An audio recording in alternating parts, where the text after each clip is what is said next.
Hello dears, আজকের এই ক্লাসে আমরা এমন কতগুলো ইংরেজি শব্দের উচ্চারণ ও বানান শিখব যেগুলো নিয়ে অলমোস্ট প্রত্যেকেরই ডাউট থাকে, উচ্চারণের সমস্যা থাকে।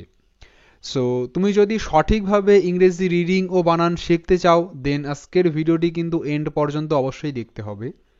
তো অ্যাকচুয়ালি লাস্ট ভিডিওতে একটা ভাই কমেন্ট করে জানাই এই শব্দটির সঠিক উচ্চারণ কি, বানানটা আমরা কিভাবে মনে রাখতে পারি।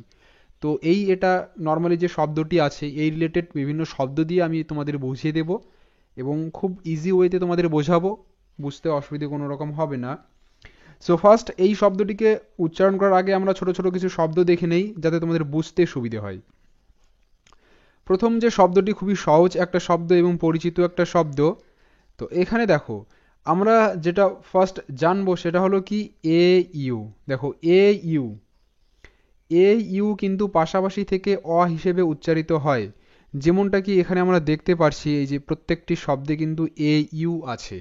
সো এ ইউ কিন্তু অ হিসেবে উচ্চারিত হয়। এর ডিফারেন্ট আছে, এক্সেপশন আছে, সেটা আমি বলে দেবো অবশ্যই, শেষ পর্যন্ত ভিডিওটি দেখতে হবে। তো এ ইউ অ হিসেবে উচ্চারিত হবে। এখানে প্রথম যেটা শব্দ এ ইউ অ, এই যে অ, টিতে ট, লাস্ট ও এর সাউন্ড ও, তো অটো, অটো, ঠিক আছে। এরকম কিছু শব্দ আছে যেগুলোর কিন্তু শেষে যদি ও থাকে সেটার উচ্চারণ কিন্তু ও হয়। যেমন এরকম শব্দ আবারও হতে পারে ই ডাবল জি ও, ইগো। এবার হচ্ছে লোগো। দেখো এখানে কিন্তু একটি বিষয় নয়, অনেক বিষয় তোমরা শিখতে পারবে, সাথে বাংলা অর্থও জানবে। লোগো, এল ও জি ও, লোগো। তো লাস্ট ও কিন্তু ও হিসেবে উচ্চারিত হয়। এরপরে যেমন একটা শব্দ আছে ডু, এটা এক্সেপশন, এটা এটা ডো কিন্তু নয়, এটা ডু, ঠিক আছে। যেমন একটা শব্দ গো, গো জি ও গো, বাট ডি ও ডো না, ওটা কিন্তু ডু। আচ্ছা, তো এখানে আমরা দেখে নেব অটো শব্দের অর্থটা কি। অটো শব্দের অর্থ স্বয়ংক্রিয়, ঠিক আছে, অর্থাৎ নিজে থেকে যেটা হয়। নেক্সট শব্দ দেখে নেব, এখানেও এ ইউ আছে, এ ইউ অ হিসেবে উচ্চারিত, টিএইচ থ হিসেবে উচ্চারিত হবে, ও এর সাউন্ড অ, আর এর সাউন্ড র।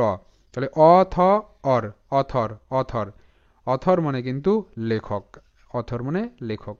তো এখানে একটা বিষয়, টিএইচ কখনো থ হয় কখনো দ হয়, এই বিষয়ে কিন্তু ক্লাস আছে, তোমরা লাস্ট ভিডিওগুলো দেখো অবশ্যই বুঝতে পারবে, টাইটেলে দেওয়াই আছে। সো অথর এটা আমরা দেখতে পারলাম। এরপরের যে শব্দ এখানে কিন্তু এ ইউ পাশাপাশি আছে, এ ইউ এর সাউন্ড অ, টিএইচ থ, ই এর শর্ট সাউন্ড এ, যেহেতু এখানে ই এর পর দুটি কনসোনেন্ট আছে এন টি। এরপর এন এর জন্য ন, টিতে ট, আই এর শর্ট সাউন্ড ই, সিতে ক। এটার উচ্চারণ যেটা আসবে সেটা হলো অথেন্টিক। অথেন্টিক মানে কিন্তু খাঁটি বা আসল।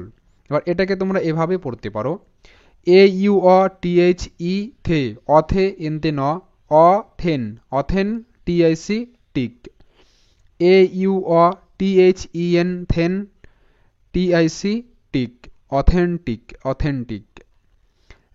নেক্সট যে শব্দ এ ইউ, এখানেও অ হিসেবে উচ্চারিত হবে, টি এর সাউন্ড ট হবে, ও এর লং সাউন্ড ও হবে, যেহেতু এখানে ও এর পর একটি কনসোনেন্ট এবং তারপর একটি ভাওয়েল আছে, তো ও কিন্তু ও হিসেবে উচ্চারিত। এরপর এম এর জন্য ম, এ এর লং সাউন্ড এ হবে, যেহেতু এ এর পর একটি কনসোনেন্ট এবং তারপর একটি ভাওয়েল লেটার আছে। পরে টি এর সাউন্ড ট, আই এর সাউন্ড ই, সিতে ক।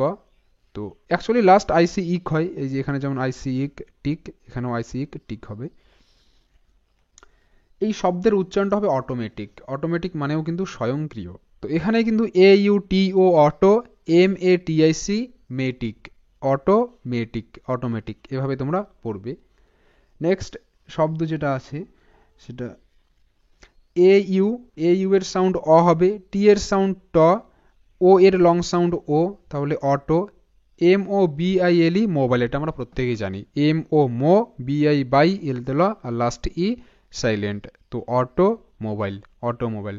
অটোমোবাইল মানে কিন্তু এই মোবাইল নয়, ঠিক আছে, এটা হচ্ছে মোটর গাড়ি, অটোমোবাইল।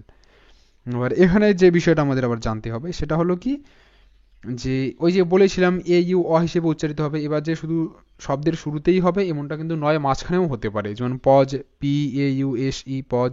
তো এখানে আর একটা বিষয় বলে দিচ্ছি, এখানে এস কিন্তু বর্গীয় জ হিসেবে উচ্চারিত।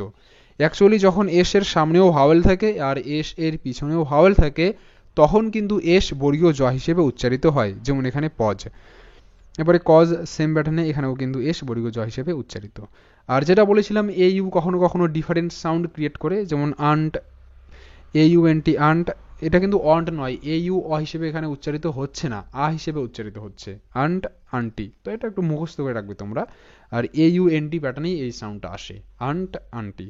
ওকে, সো এটা কিন্তু ছিল ওই ভাইয়ের ডাউট ছিল যেটা, আর এটা তোমাদের ক্লাসেও আমি অ্যাড করে দিয়েছি, যেটা 30 দিনের ক্লাস চলছে সেটাতে আমি এটাই অ্যাড করে দিয়েছি।